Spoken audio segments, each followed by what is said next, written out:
নন্দিতা গাৰ্লছা আমাৰ দলৰ এগৰাকী ভাল কাৰ্যকৰ্তা।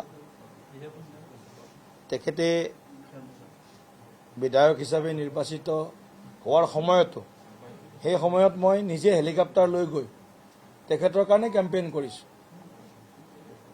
তেখেতৰ সভাতে মই ঘোষণা কৰি দিছিলোঁ, যদি আপোনালোকে ভালকৈ জিকাই দিয়ে নন্দিতা গাৰ্লছা ডাঙৰীয়ানীক আমি অসম চৰকাৰৰ মন্ত্ৰী পতাত দলৰ ফালৰ পৰা মুখ্যমন্ত্ৰী যোন হ'ব তেওঁক আমি আহ্বান জনাম।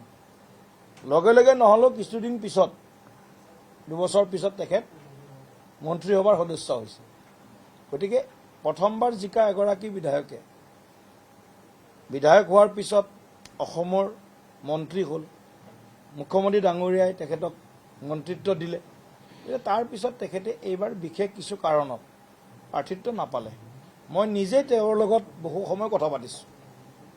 যোৱা পৰহি তেখেতৰ লগত টিকট যেতিয়া ডিক্লেয়াৰ হ'ল তাৰপিছত বহুত সময় কথা পাতিছোঁ। তাৰ আগতেও বহুবাৰ তেখেতসকলৰ লগত কথা বতৰা পাতিছোঁ।